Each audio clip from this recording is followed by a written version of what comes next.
खगड़िया पहुंचे चिराग पासवान, सरकार पर जमकर बरसे, सभा को भी संबोधित किया।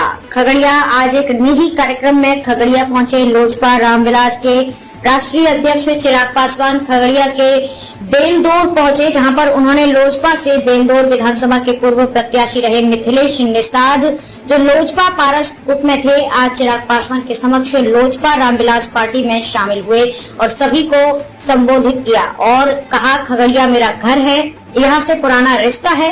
बिहार फर्स्ट, बिहारी फर्स्ट की सरकार बनी तो खगड़िया का विकास करूंगा। वहीं चिराग पासवान आगामी गठबंधन को लेकर बोले, चुनाव के पहले जानकारी मिल जाएगी, गठबंधन में ही चुनाव लड़े जाएंगे। सरकार पर निशाना साधते हुए कहा कि दूसरों के रहमो करम पर मुख्यमंत्री बनने वाले नीतीश कुमार प्रधानमंत्री बनने और बनाने का हसीन सपना देख रहे हैं। उन्होंने नीतीश कुमार को परिस्थितिवश बनाए गए मुख्यमंत्री बताया। उन्होंने कहा कि मुख्यमंत्री के पास प्रदेश घूमकर विपक्षी एकता के लिए कोरा प्रयास करने का वक्त है, लेकिन बिहार के गांव में जाकर मिलने का वक्त नहीं है, जहां हत्याएं हो रही हैं, बलात्कार और अपहरण हो रहे हैं। उन्होंने कहा कि विपक्षी एकता हास्यास्पद है। और आज भ्रष्टाचार का आलम देखिए। बताइए हमको ईमानदारी से, कोई ऐसा सरकारी काम है जो बिना घूस दिए बिहार में होता है कोई काम? क्या हर चीज में घूस, हर चीज में भ्रष्टाचार, ये सोच है मुख्यमंत्री नीतीश कुमार जी की। और आज चिराग पासवान को अगर सत्ता का लालच होता भैया, तो क्यों मैं इनके खिलाफ खड़ा होता? 2020 में सुनहरा मौका था मेरे पास, जिस गठबंधन में था उस गठबंधन में शांति से रहता तो बिहार में आज मेरे 3 से 4 मंत्री होते इसी सरकार में। मैं खुद केंद्र सरकार में आज की तारीख में मैं मंत्री होता। पर अगर ये समझौता मैं मुख्यमंत्री नीतीश कुमार जी से कर लेता, उनकी गलत नीतियों के सामने अगर मैं नतमस्तक हो जाता, तो उम्र भर कभी भी आप लोगों से नजर नहीं मिला पाता, आप लोगों के सामने नहीं आ पाता।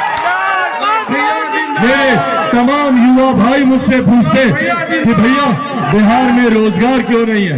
मेरे तमाम युवा भाई मुझसे पूछते कि बिहार में बेहतर शिक्षा क्यों नहीं है, रोजगार क्यों नहीं है। मेरी माताएं बहनें मुझसे पूछती कि क्यों हमारे घर परिवार की बच्चियों के साथ ऐसा दुष्कर्म हो रहा है। बुजुर्ग मुझसे सवाल पूछते कि क्यों हम लोग को सम्मान नहीं मिलता, तो क्या जवाब देते हम उसको। और इसीलिए उस दिन हमने ये निर्णय लिया, उस दिन हमने ये फैसला किया कि सिर्फ और सिर्फ अपने नेता, अपने पिता आदरणीय रामविलास पासवान जी के सपनों के बिहार को बनाना है, उनके अधूरे कार्यों को पूरा करना है और बिहार फर्स्ट और बिहारी फर्स्ट को धरातल पर उतारना है। साथियों, जरूरी है बिहार फर्स्ट बिहारी फर्स्ट का आना, जरूरी है। जब तक बिहार फर्स्ट बिहारी फर्स्ट धरातल पर नहीं उतरेगा, हम लोग विकसित राज्य नहीं बनेंगे। जिस दिन बिहार फर्स्ट बिहारी फर्स्ट धरातल पर उतरा, वो शुरुआत होगा एक विकसित बिहार के निर्माण की, जहां बिहार में IT सेक्टर खुलेगा। अपने जिले में नहीं, अपने प्रखंड में हम लोग के उद्योग खुलने लग जाएंगे। इस सोच के साथ बिहार फर्स्ट बिहारी फर्स्ट आगे बढ़ा है, जहां पर प्रखंड के स्तर पर इंजीनियरिंग, मेडिकल कॉलेजेस होंगे, प्राथमिक विद्यालयों की स्थिति बेहतर होगी। इस सोच के साथ बिहार फर्स्ट बिहारी फर्स्ट आगे बढ़ने का काम कर रहा है। पर मैं जानता हूं कि अकेला चिराग पासवान कुछ नहीं कर सकता। चिराग पासवान को जरूरत है आप सबके साथ की, आप सबके सहयोग की, आप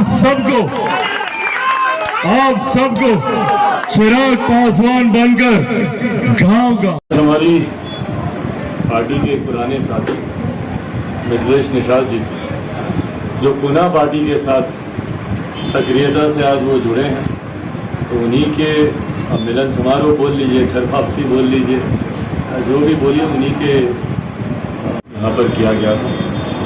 मुझे खुशी है कि जो उत्साह यहाँ देखने को मिला, महिलाएं हों, बुजुर्ग हों, आप सबके कैमरास वहाँ पे मौजूद थे। इस चिलचिलाती गर्मी में, इस धूप में, जहाँ पे पारा 42 डिग्री 44 डिग्री जा रहा है, प्रदेश भर में अलर्ट तक अब जारी कर दिया गया है आने वाले दिनों में भीषण गर्मी को लेकर। ऐसे में अपने संगठन की तैयारी पे लगी हुई है। एज एन अलाय पार्टनर भी अगर आप देखें, गठबंधन की दृष्टि से अगर आप ये सवाल पूछ रहे हैं, तो मैं पहले ही स्पष्ट कर दूं, बार बार मैंने इस बात को कहा है कि गठबंधन चुनाव के वक्त ही फाइनल किया जाएगा। अभी फिलहाल लोक जनशक्ति पार्टी रामविलास की प्राथमिकता अपने संगठन, अपने जनाधार का विस्तार करना है, और इसका कारण भी है, कल को हम लोग किसी गठबंधन का घटक दल बने तो जरूरी है उस गठबंधन को हमारे दल का लाभ मिले, उसके लिए संगठन का मजबूत होना, जनाधार का विस्तार होना जरूरी है। उसी उद्देश्य के साथ फिलहाल प्राथमिकता बिहार भर का दौरा करके अलग अलग जिलों में, अलग अलग प्रखंडों में कार्यक्रम करके पार्टी के संगठन और जनाधार को मजबूत करने की है। गठबंधन पर चर्चा चुनाव के समीप भी की जाए। महागठबंधन लगातार जो है पूरे देश घूम करके विपक्ष को एकजुट करने में लग रहा है। क्या लग रहा है कि चिराग से किन्हें मानते हैं विपक्ष का? क्या लग रहा है, कोई चेहरा नजर आ रहा है आपको? भाई चेहरा विपक्ष का नजर आ रहा है नहीं आ रहा है वो मेरी चिंता भी नहीं है, वो विपक्ष की चिंता है, वो लोग अपनी चिंता करें, ये होने वाला नहीं। विपक्ष एकता सफल ही होगा।